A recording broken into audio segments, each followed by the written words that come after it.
responsibilidad, ng tagumpay o kabiguan, ng ligaya o lungkot.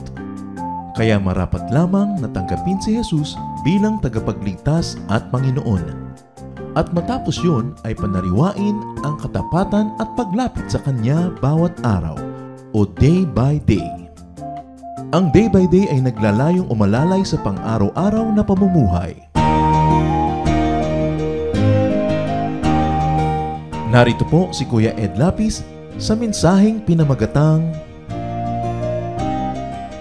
Discipline for Peace of Mind.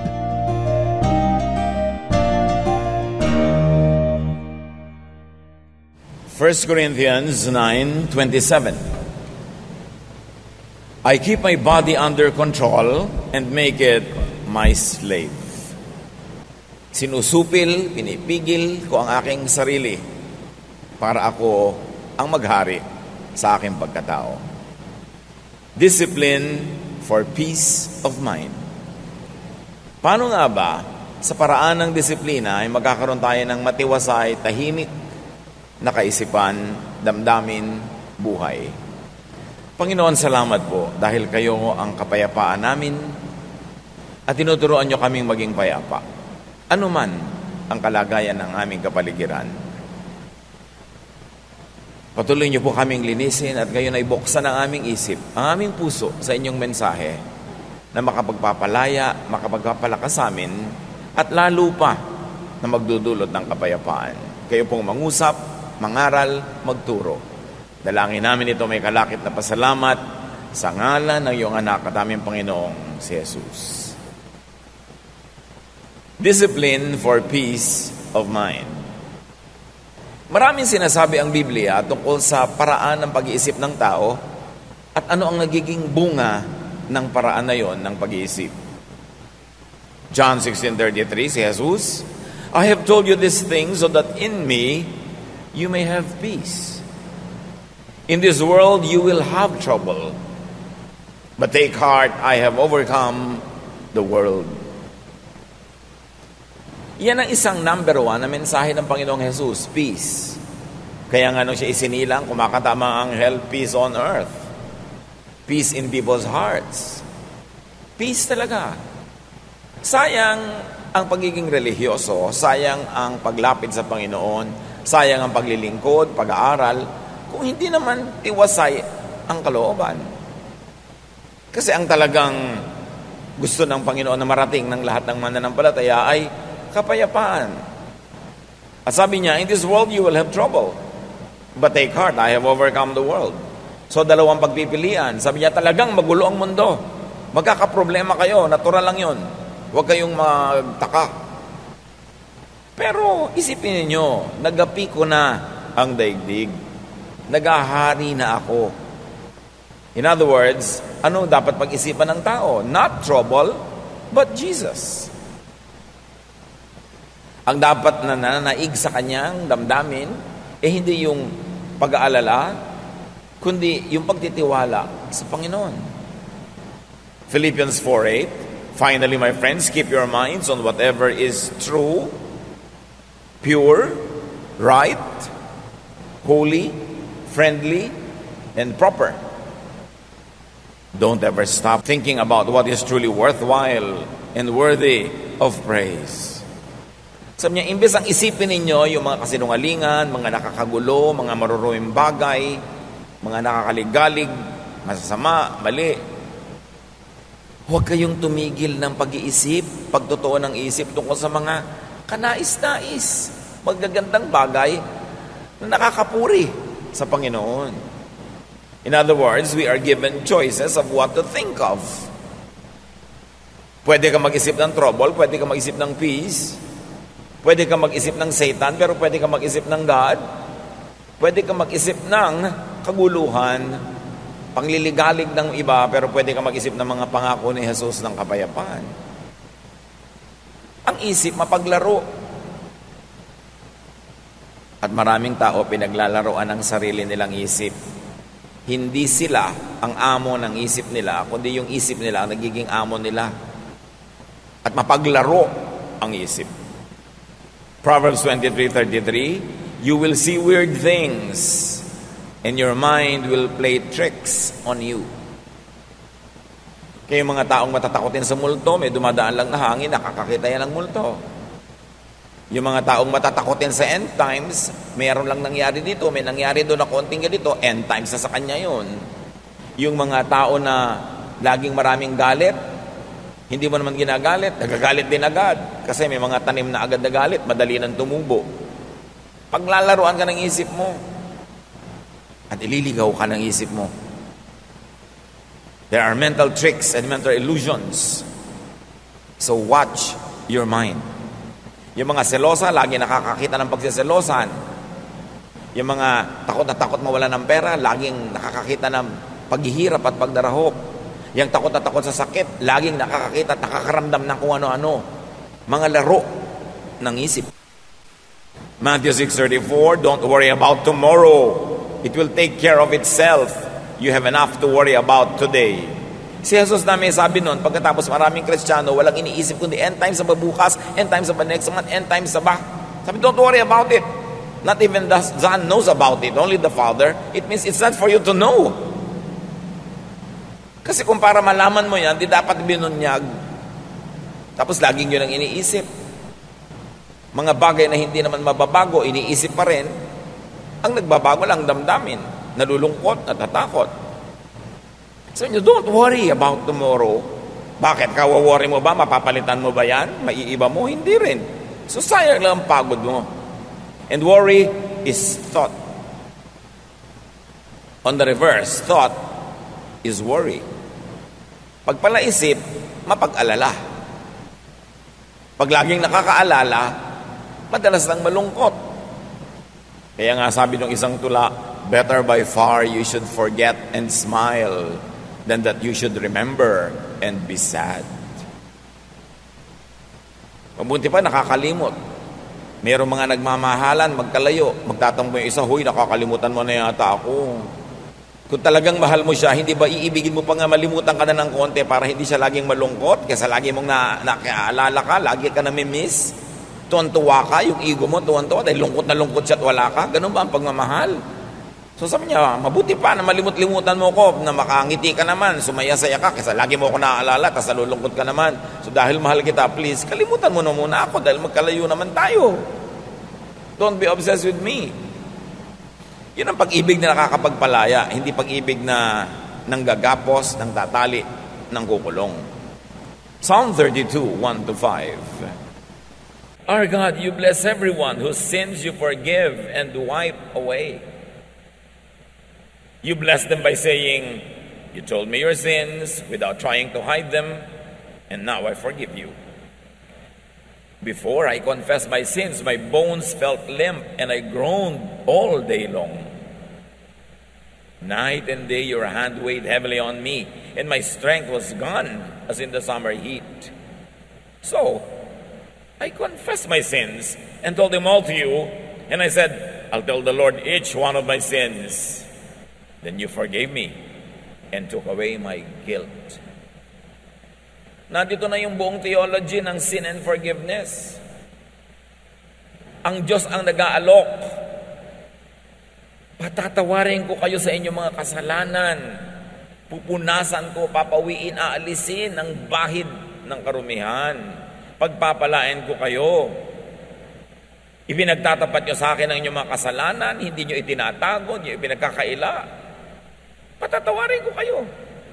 Ganun kasimple ang deal ng Diyos sa atin.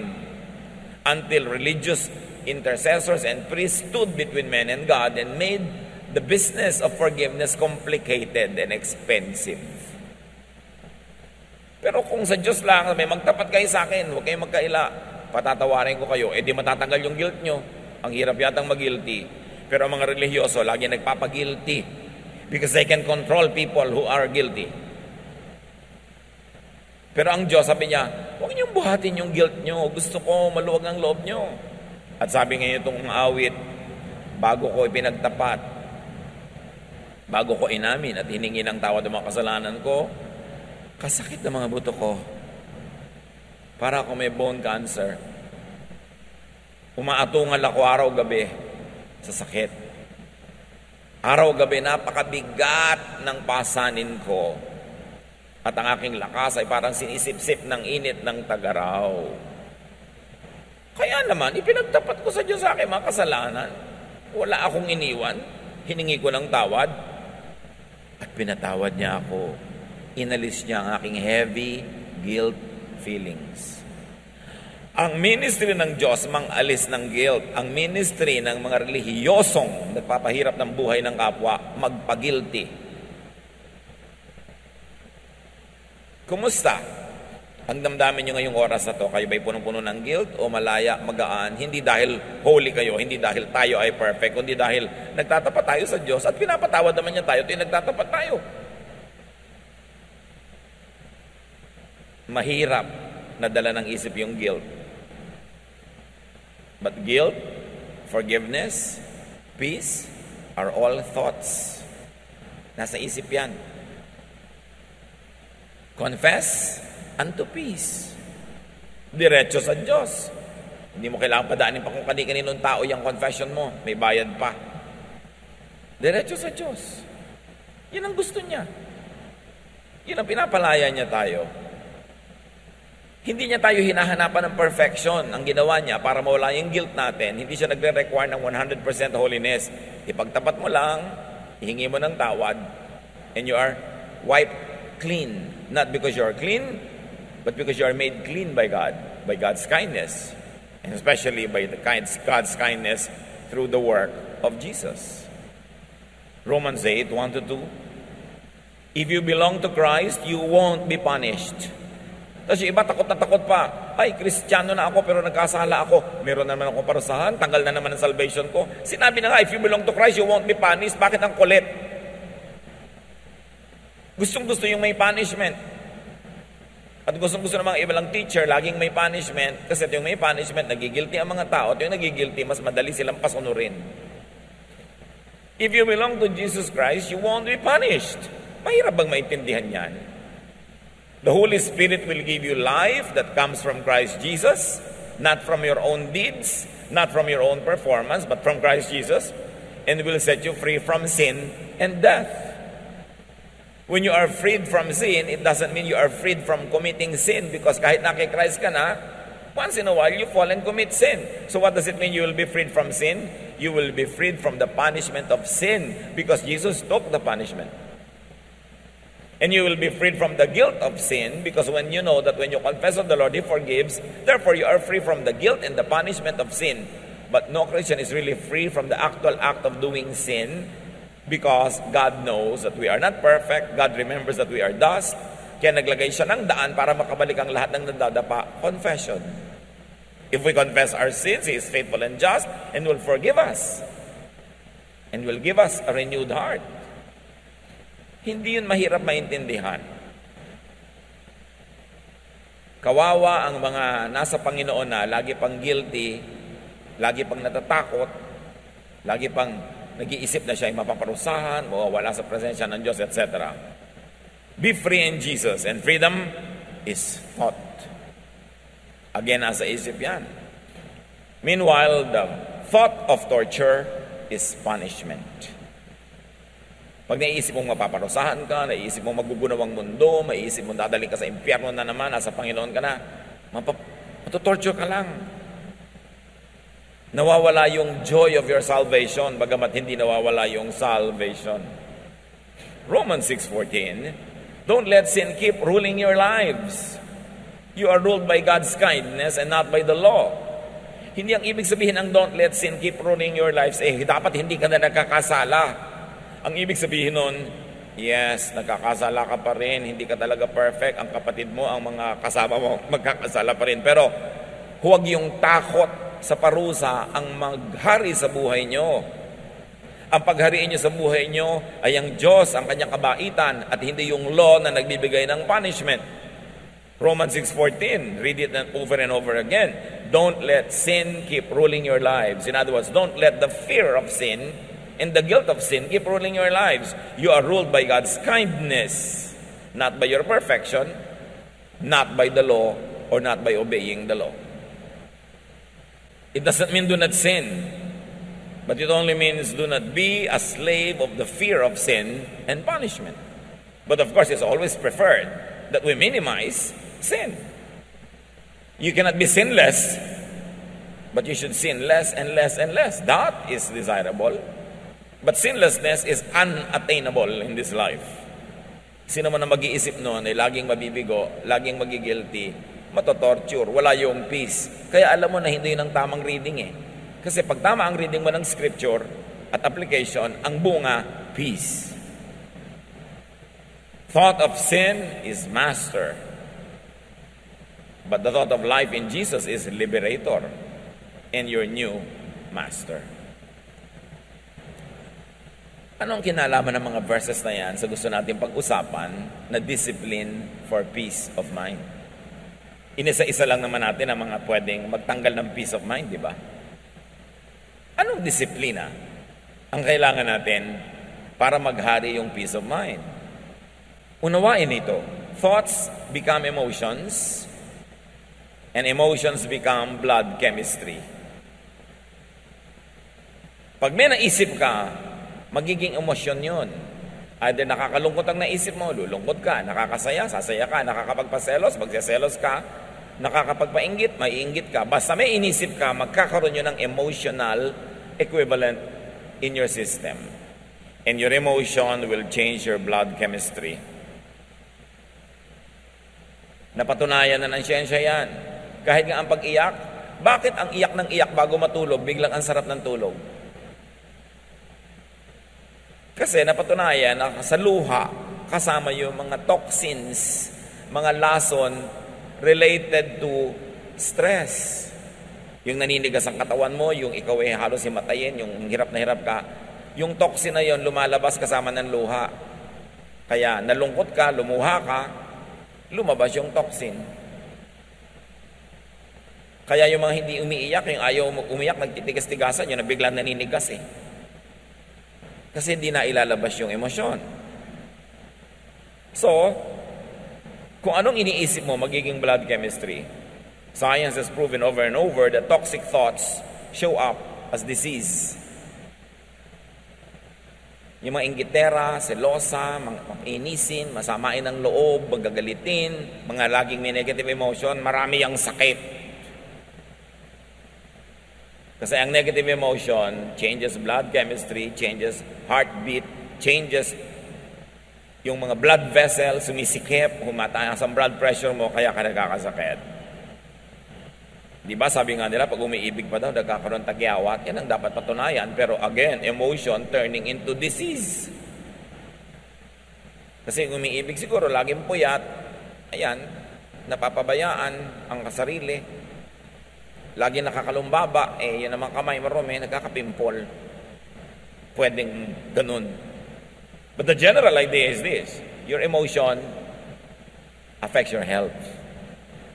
Negative thoughts trapped in the mind cause problems like high blood pressure, digestive troubles. Subukan ninyo na kayo magpapa-interview o kakanta o tutula o haharap sa public o gagawa ng something nakakanerbiyos, naninigas ang tiyan nyo, di ba? Para kayo sinuntok. O kaya, nagkakayo ka LBM, o kailangan punta ka na punta sa toilet. Ninenervyos ka. Anong kinalaman sa digestive system mo? Meron. Negative emotions affect the digestive system. Di ba kaya nga kung nalulungkot ka, hindi ka makalulo ng pagkain, hindi ka makakain, hindi ka matunawan? Anong kinalaman ng tiyan mo doon sa boyfriend mo na nakita mong may ibang kaakbay sa mall? Bakit hindi ka makalulon? Anong kinalaman ng lalamunan mo doon? Meron. Kasi yung emotion mo nakaka-apekto sa iyong katawan. Pero yun namang biglang tinextang ka ng sangkaterbang I love you, nako, sarap-sarap mong nguya at kumain. Ang pangunguyakoy mo ay talagang wagas. Dahil sa text. Ano ba yung text? Letra. Nakita ng mata mo yung letra, na-decode ng brain mong ibig sabihin. Inassign na niya ng emotional value. Sumaya ka. Sumarap. Ang napakatabang mong kinakain. Dahil sa iyong emosyon. Pero ano man ang sarap ng kinakain, naalala mo na yung boyfriend mo, iba kami ka-date na iba, naku, nawawala ng halaga lahat yan. Jeremiah 17:9, The heart is deceitful above all things and beyond cure. And read mind for heart. Talinghaga yun. Ang totoong tinutukoy dito, isip. Huwag padala sa isip. Kontrolin ang isip. Dinadala ka ng isip mo sa matatakot ka, dinadala ka sa magsiselos ka, dinadala ka sa magagalit ka, huwag kang padala, siya ang kontrolin mo. Proverbs 23:33, you will see weird things and your mind will play tricks on you. May nakita ka lang halimbawang kung anong papel na may telephone number sa bulsa ng iyong asawa. Your mind will play tricks. Kung ano-ano na ang mangyayaring kwento niya, buong-buo na yon. Kahit saan sila nag-check-in, anong minerienda nila, gaano sila katagal magkasama. Dahil paglalaro ka ng isip mo, dadalin ka actually sa gusto mong puntahan. Alam naman ng isip mo kasi yung takbo ng utak mo, kaya doon ka na niya dadalin. Kaya kung saan mo gusto papuntahin yung isip mo, mag-practice ka na doon nagpupunta yung iniisip mo. Kasi dadaling ka nun automatically when you are not in control. What you think of, you see. You imagine, you dream of. That's why dreams could become your realities. Pagka nabubuhay ka sa pantasya. Marami mga tao dahil sa fantasy,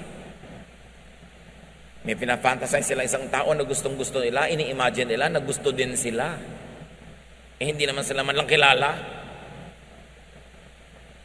May mga tao na sa public places, pag may mga kasama silang laging nandun din, mga opisina siguro, mga restaurant, o mga public places like this, napapansin nila na yung crush nila laging doon nakatingin, doon sila uupo. Tapos sasabihin, nakita mo, tingin ang tingin sa akin. They create their illusions. Paano hindi ka makikita? Kahit saan lumingon, nakabalandra yung mukha mo doon. Kung dadaan sa ganitong koridor, nakakalat ka doon. Dadaan sa ganong hagdan, nandun ka. Tapos sasabihin mo, sinusundan-sundan ka. Illusion. Dapat kinikilala mo kung ano yung illusion, ano yung realidad, para nakatungtong ka sa lupa. Thoughts could become lifestyle. Pag nag-iisip ka lagi na magugunaw na ang mundo bukas, hindi ka na magtatrabaho. Papamigay mo na yung mga property mo. Tapos hindi naman nagunaw, wala ka ngayong property, sorry ka na lang. Paano bang magunaw na may property ka pa rin? Bakit naman masama ba yun? Magugunaw na ang mundo, magbibitiw na ako sa trabaho, hindi ko na papapasukin sa school ang mga anak ko. Bakit masama bang maabutan ng pagkagunaw ng mundo yung anak mo na nasa school? Pagka lagi mong iniisip, it will become your lifestyle. Thoughts could become actions, habits, behavior, character. Kaya pag lagi mong iniisip na ang Diyos masungit, godly ka, magiging masungit ka. Pag iniisip mo ang Diyos, lagi nanguhusga ng kapwa, ikaw din, nanghusga ka ng husga. Kasi nang iniisip mo tungkol sa Diyos, nire-reflect mo ngayon sa buhay mo. What do you think of God? Ano bang iniisip niyo tungkol sa Diyos? Na gusto nyo ngayong i-model. Pagka ang iniisip mo, ang Diyos, tuwing nakakakita nagkakamali, lagi niyang sinisita, mahilig ka ngayong manita. Pero kung iniisip mo na ang Diyos, mahilig magpatawad, nagiging mapagpatawad ka rin. What do you think of God determines your behavior. Nagiging salamin ka ng iyong isip at nakikita ng kapwa kung anong iniisip mo sa pamamagitan ng iyong mga kilos. Mark 7:20-23, Jesus said, "What comes from your heart is what makes you unclean. Out of your heart come evil thoughts. All this come from your heart, and they are what make you unfit to worship God." Again, heart is to be read as mind. Sabi, ang lahat ng gagaling sa isip mo. Kaya ganyan ka magdamit, kaya ganyan ka kumain, kaya ganyan ka kumilos, kaya ganyan ka makisalamuha, makitungo sa tao, kasi ganyan ka mag-isip. Ngayon, gusto mong palitan yon, edi palitan mo ang paraan ng iyong pag-iisip. Kasi yung isip mo ang factory ng lahat ng ginagawa mo sa buhay, doon yun nagmumula. And if you don't watch it, thoughts can vex, trouble, and stress you. May bagyo. Lula ng isang bangka si Jesus at ang kanyang mga alagad. The same bagyo, the same bangka. Group 1, worried yung mga disciples. Group 2, nag-iisa si Jesus, sleeping. Magkaiba kasi sila ng iniisip tungkol doon sa bagyo eh. So merong relaxed. Kumisan nga, ibig-ibig mong mainggit doon sa mga taong sobrang relaxed. Wala na kayong pambayad sa kuryente, yung asawa mo, relax pa eh. Ikaw worried na. Diba? Wala kayong kakainin bukas, walang pang-enroll ang mga bata, yung asawa mo, relaxed.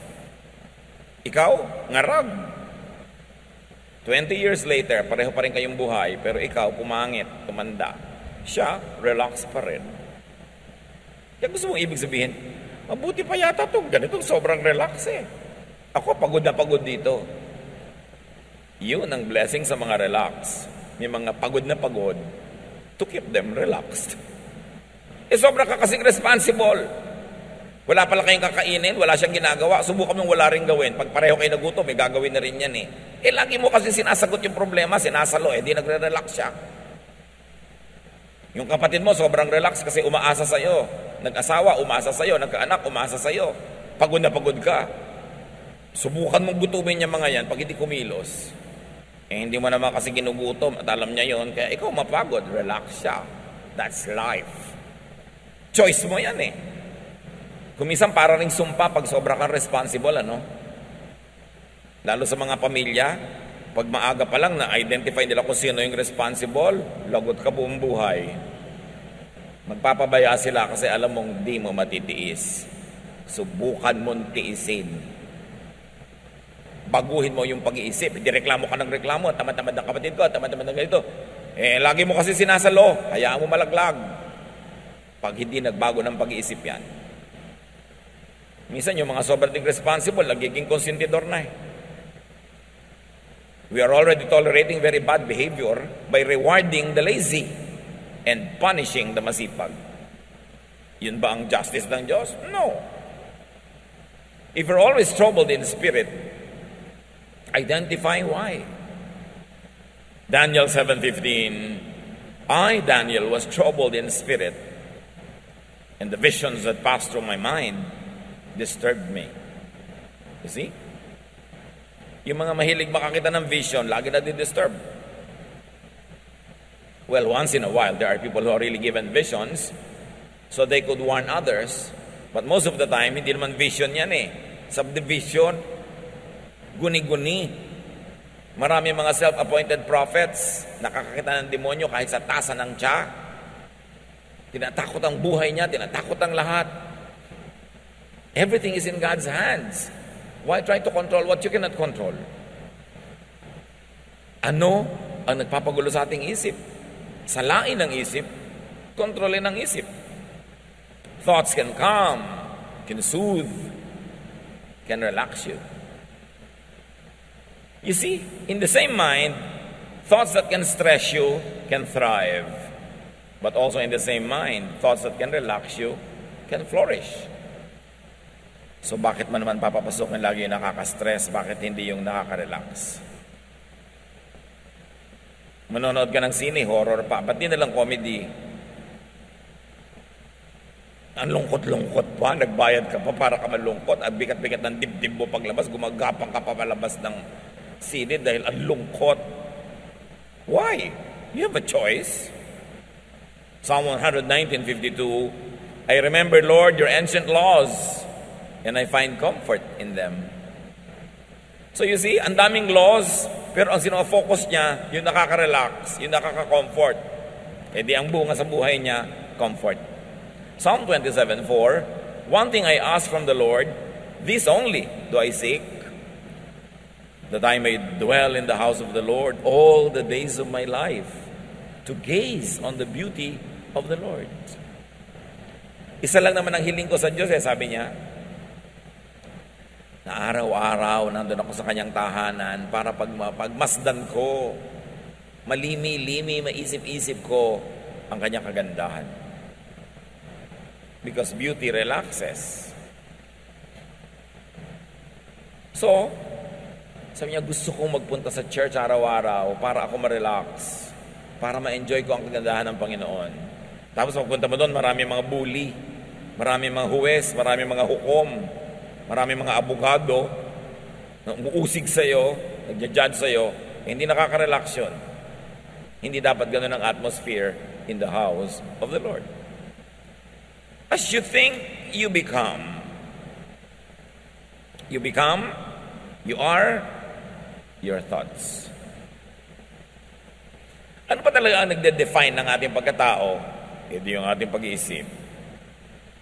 Ikaw ay ang pag-iisip mo. Ang pag-iisip mo ay ikaw. Proverbs 23:7, for as he thinks in his heart, so is he. Paano ka mag-isip, magiging ganun ka. So change your life by changing your thoughts. Ang sinasabi lang nating change, yung nakaka-stress, yung nakakagulo. Yun namang nakakapagpasaya, di huwag nyo nang palitan dahil masaya na kayo eh. O kaya palitan nyo ng mas nakakasaya pa. Romans 12:2, let God change the way you think.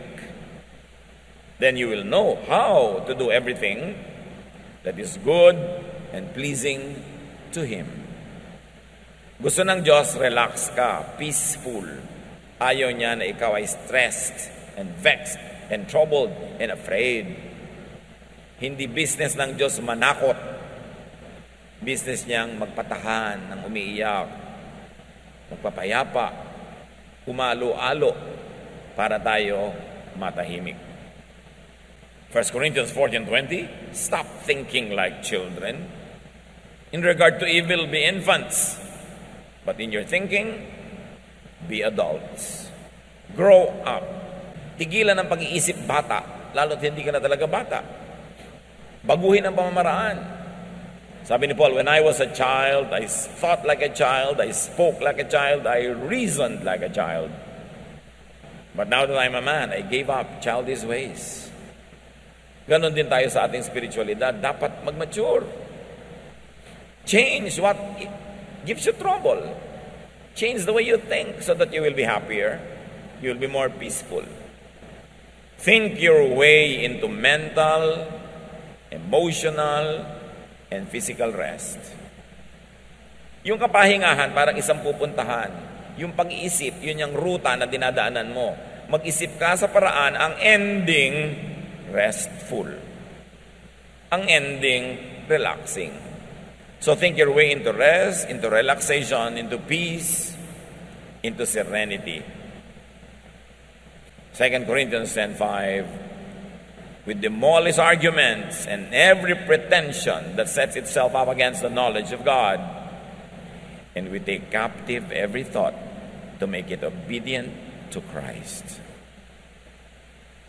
Ginigiba namin ang lahat ng anumang pangangatwiran at mga pagkukunwari na bumabangga sa tunay na pagkakilala sa Diyos. At ipinabibihag namin ang anumang iniisip namin kay Kristo. Binibihag, ginagapi, kinukulong, ginagapos namin aming utak para ito pasunurin kay Kristo, hindi kay Satan.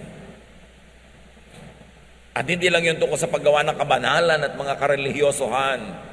Yun ay tungkol sa paghahanap ng tunay na kapayapaan, katahimikan, pahinga na siyang ibig-ibigay ng Diyos sa pamamagitan ni Jesus.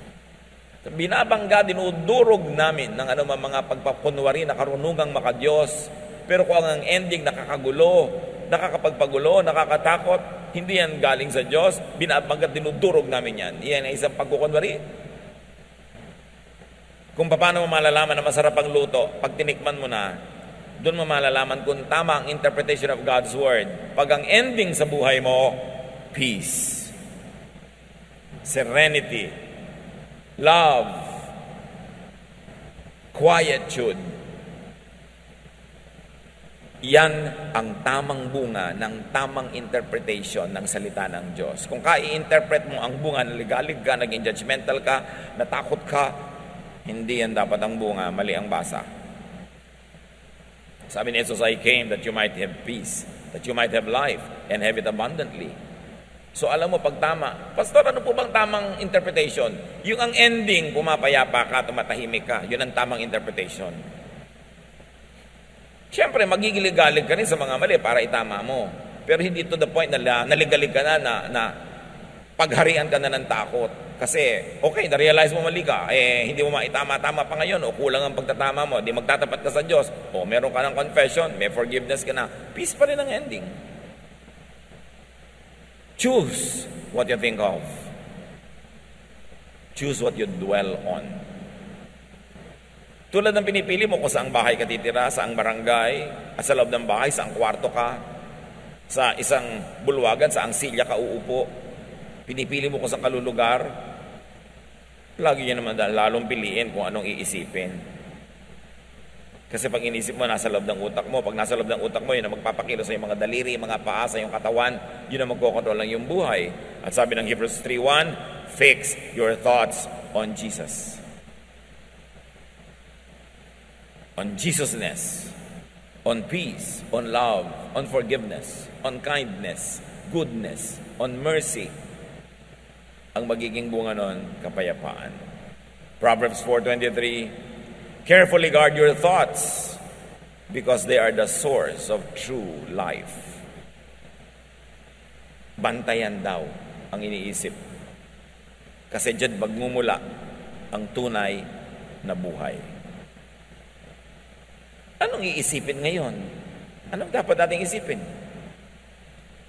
Think only of what you can change. What you can modify or improve. Think only when thinking about it can and will help improve it. In other words, problemahin mo lang yung may solusyon. Pag walang solusyon, hindi problema, hindi dapat problemahin. Kasi ang definition ng problem, may kakambal na solusyon, dapat lang hanapin mo at itapat. Pero wala pong solusyon, edi hindi problem, ba't mo pinoproblema? Tanggapin mo. Manahimik ka, hindi problema yung pinoproblema mo. Do not overthink. Do not worry. Especially about what you cannot change or what you should not even change in the first place. Matthew 6:34, therefore do not worry about tomorrow, for tomorrow will worry about itself. Each day has enough trouble of its own. Problemahin mo lang yung eto malapit, kaya mong hipuin, yung malayo, wag. Hindi mo nga alam kung darating yung malayo. Do not overthink about what cannot be changed. Yung anak ko po ayaw magbago. Hindi wag mong baguhin. Ayaw pala magbago Bakit mo pinoproblema? Ang asawa ko po ayaw magbago. Ginawa ko na lahat. Hindi tumigil ka ng kagagawa. Napapagod ka lang pala. Hindi naman nagbabago. Mahirap pag-isipin yun. Kailangan po bang i-memorize yan? Binabago mo yung ayaw magbago. Hindi bumabangga ka sa bundok, sa pader, napapagod ka. Do not think and overthink about what could only be accepted. At least at the moment. May mga bagay na dapat walang tanggapin. Baka bukas, mapalitan na yan, maiba. Beyond you, without your participation. Pero lahat ng ginagawa mo ngayon, hindi mo mabago. Tanggapin mo na lang para tahimik ang buhay mo. Do not overthink about what only makes you worry or afraid. Kung kaiisip ang bunga, nagwo-worry ka, natatakot ka, which translates to become a disease, remember, idilugi ka. James 4:8, come near to God, and He will come near to you. Clean up your lives, purify your hearts, hindi lang of wrongdoing, but also of wrong thinking. Choose thoughts that give you peace. Ano po bang dapat kong gawin sa anak ko na baptism? Tubog, wisik, o buhos? Kasi parang pare-pareho, may verse naman na support. Pare-pareho, mayroong pro and con. Kaya saan ka ba masaya? Gusto mo iturok natin para talagang pumasok yung tubig. Yun na lang po. Kung saan ka masaya? Yung pala, pare-pareho may verses Ba't mo pinaproblema? O gawin mo lahat para ka masaya. Kasi sabihin ko, hindi itubog na natin para nawisikan ka na, nabuhusan ka na, nalubog ka pa. Happy ang lahat. Ayoko pong mabasa. Halika, wibisikan na lang kita. Gusto mo? Pa kailangan gawin napakalaking problema yan, nakakapagtayo ng mga sekta at mga kongregasyon based only on the mode of baptism. Ang galing gumawa ng problema ng mga anak ng Diyos. Maghati-hati at magpagalingan, kami tama, kayo mali. Sa akin, isang balding tubig ang binuho, sa iyo isang baso lang, mas banal ako sa iyo. Ganun. Ang mga musician ng church namin, puro maiksi ang buhok, sa inyo may mahaba. Bakit? Yung bang maiksi ang buhok na musician nyo, mas banal sa mga musician naming nakapusod? Nakakabanal ba talaga yan, yung hiksi at haba na yan? Bakit big deal? We become majors of minors. We problematize everything. Hindi tuloy peaceful ang church life. Choose thoughts that give you peace. Philippians 4:8. Keep your minds on whatever is true, pure, right, holy, friendly, and proper. Don't ever stop thinking about what is truly worthwhile and worthy of praise. Piliin ang iisipin, piliin ang problemahin. Avoid thoughts that vex, that trouble, that agitate. Iwasan yung nakakapagpagulo, nakakapagpalungkot. Bakit lagi pag-uusapan yan? Paborito na magkakapatid, pag-usapan yung hipag nila na inis sila. Ba't niyo siya ginagawang star? Ito yung nag-uusap kayo, siya ang topic, edi star. Mabuti pa, magtinda na kayo ng ticket. O, eto na ticket, bumili ka na. Pag-uusapan na natin ang hipag natin. Kasi star siya, magbayad tayo. Bakit lagi niyo pinag-uusapan yung nakakainis? Yung nakakapagpalungkot, nakakapagpagalit, edi nilalagyan niyo ng sakit ang utak niyo? Nakakainis pala siya, dapat wag isipin. Kasi yung iniisip, lalo siya nagwawagi at lagi kayo natatalo. Kasi kahit naman kayo isip ng isip, kwento ng kwento, hindi rin naman sila nagbabago, kayo ang naiinis. Paborito pag-usapan ng mga magbibilas, yung biyanan nila, o yung mga hipag nila, mga in-laws. Yan ang mga paboritong topic na nakakainis, diba? In-laws. Tigilan nyo yan, kasi wala namang mabuting idudulot sa inyo. Nagiging star lang sila. Psalm 55:1-5, my thoughts are troubled. My heart is racing fast and I am afraid. I am trembling with fear, completely terrified. You see, dahil sa thought, pati katawan ng inig, bumilis ang tibok ng puso, nasira ang katawan. Bakit yung papayagang laging mangyari yon? Ephesians 4:31, get rid of all bitterness, rage and anger, brawling and slander, along with every form of malice. Yan ay para sa inyong personal na kabutihan. Detox your mind. Marami naman nagde-detoxan ng katawan nila, umiinom ng pang-detox, nagpapaturok ng pang-detox, pero hindi binabantayan kung ano iniisip. Itong pinakamaraming toxic elements na pumapasok. Direct your thoughts. Turuan, utusan, akayin ang isip. Colossians 3:2, set your mind on things above, not on earthly things. Set your mind on things that give peace and serenity, not on those that trouble you. Kaya mga kapatid, very clearly, discipline your mind.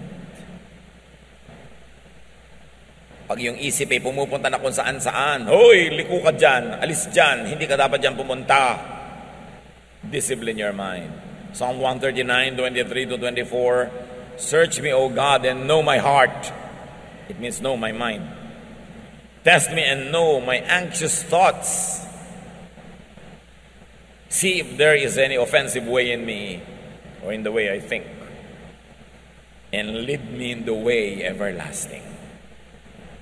Suriin niyo po ang isip ko, ang pag-iisip ko, ang pinag-iisipan ko, at akayin niyo ang utak ko sa tamang daan na nagbibigay ng buhay na walang hanggan, buhay na masaya, buhay na payapa.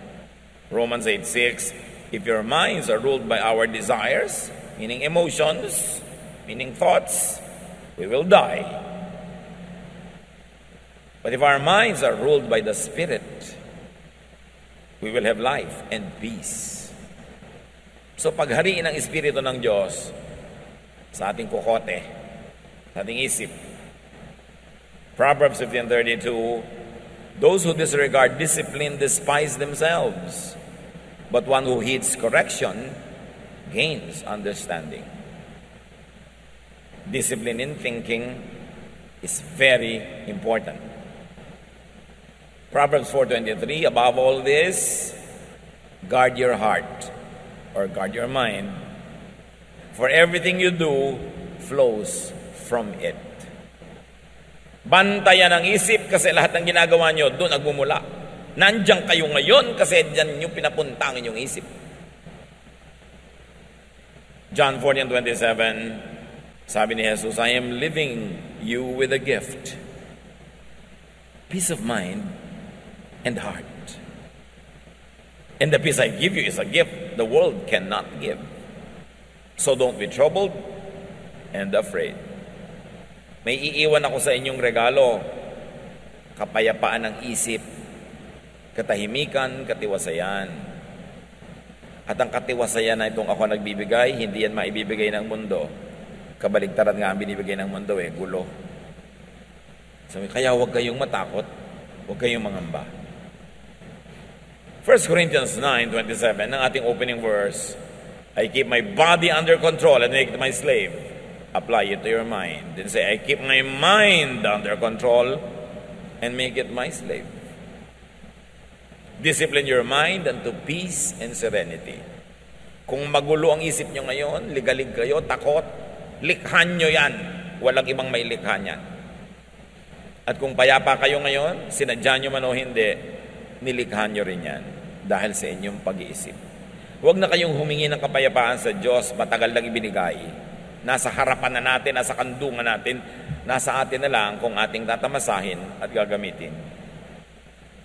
Sayang ang buhay na puro gulo ng isip, puro takot, puro pangamba, di naman naiiba. Sabi ni Lord, huwag kayong masurprise na may trouble. In this world you will have trouble. Natural may trouble. Huwag niyo isipin, ay may trouble, bakit may trouble? Natural meron. Pero ang ako ang isipin nyo, napagtagumpayan ko na ang lahat ng yan, at ang aking tagumpay ay inyo ring tagumpay, tamasahin nyo ito. Enjoy a life of peace. Trust in God through Jesus. Change the way you think and have a better life. Dear Lord, we thank you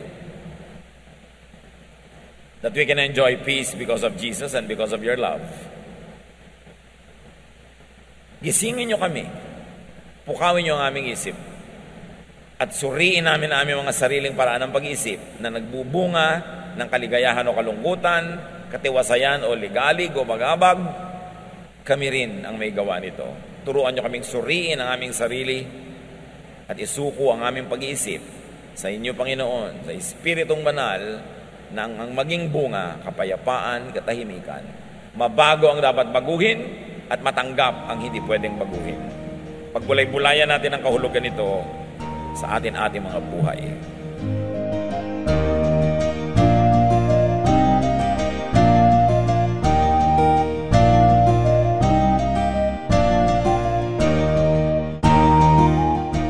Ang katatapos pong mensahe ni Kuya Ed Lapiz ay pinamagatang Discipline for Peace of Mind.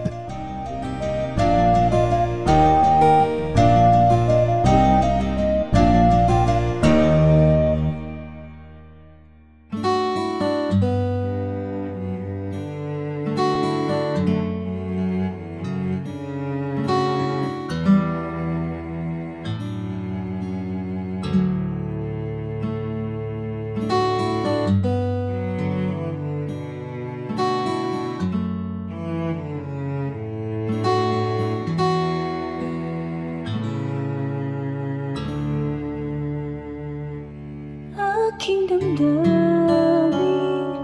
di mapalagi, at ang isipan ay laging ligaw, di mawawari ang buhay palagi, kahit itama ay hindi sapat.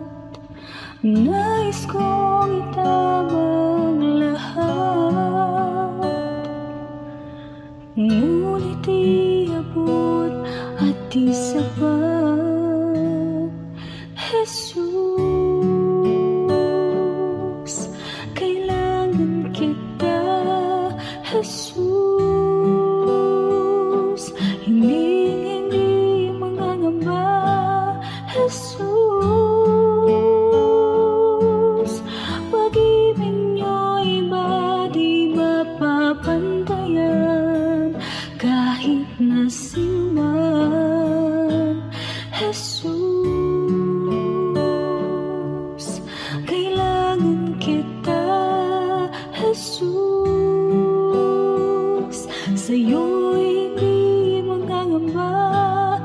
Jesus. Sa piling niyo ako'y laging may pag-asa.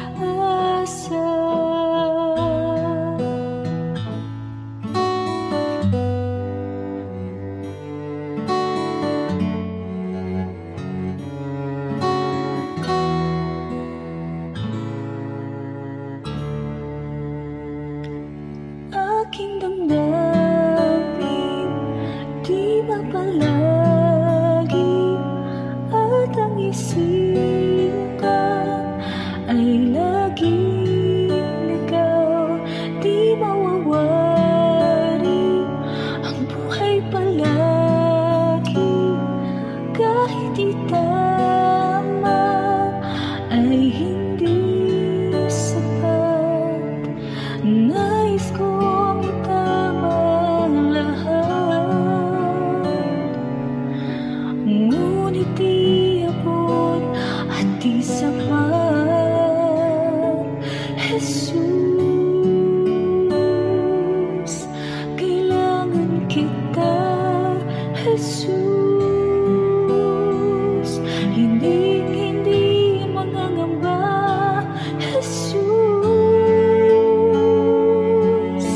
pag-ibig niyo'y iba di mapapantayan kahit na sino man.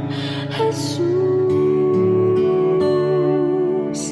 kailangan kita. Jesus, sa'yo'y hindi mangangamba. Jesus, sa piling niyo ako'y laging may pag-asa.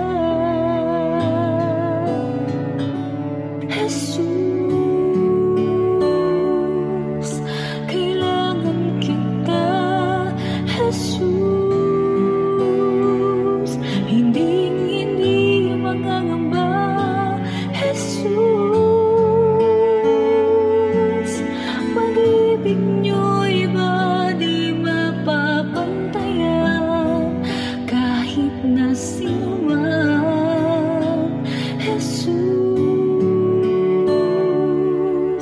kailangan kita. Jesus, sa'yo'y hindi mangangamba. Jesus, sa piling niyo ako'y laging may pag-asa.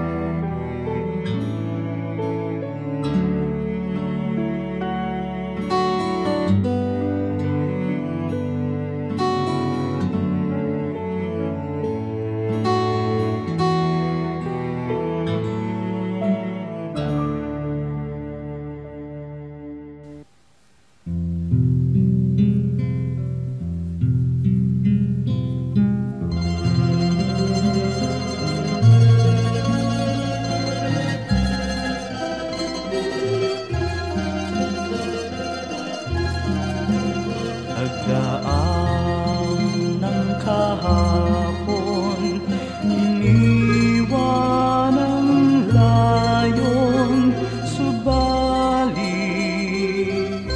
kayo'y nanatili.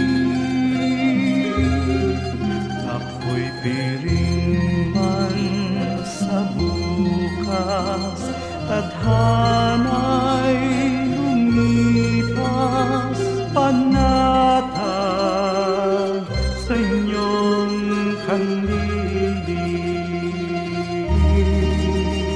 O Jesus, sa ulayaw, hatid sa aking buhay, magkapay sa paglalakbay.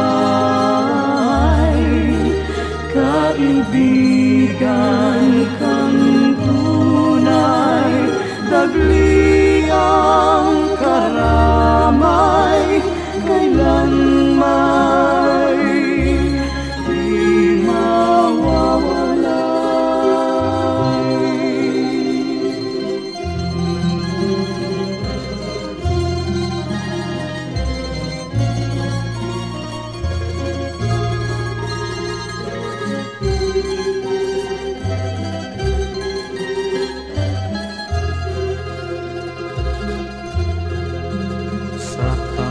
Labis ng iyong hiya, masakit at hirap, sadyang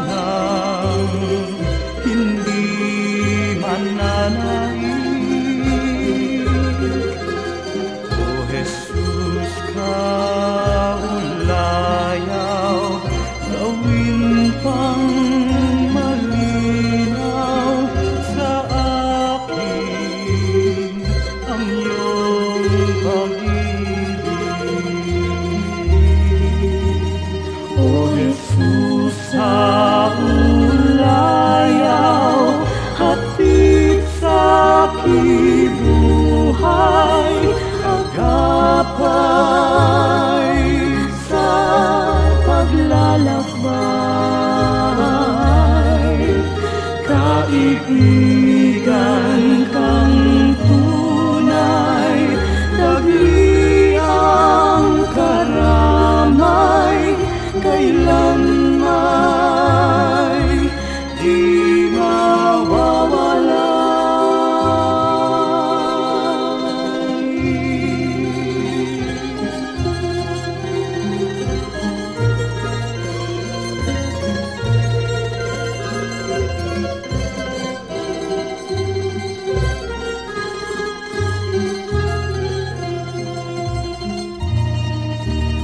O Jesus, sa ulayaw, hatid sa aking buhay, sa tuwina'y lunas ka sa aking lumbay, sa pag-ibig niyong alay, nasa daldalisay ang puso ko'y humihimlay. O Jesus, sa ulayaw, hatid sa aking buhay, agapay sa paglalakbay. Kaibigan kang tunay, dagli ang karamay, kailanman di mawawala.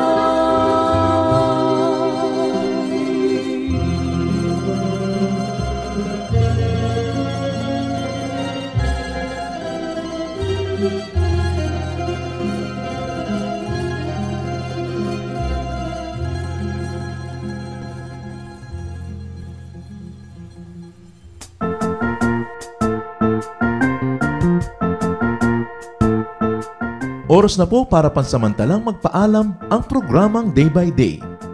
Tayo po'y magsama-sama tuwing ika-6 hanggang ika-7 ng umaga, araw-araw.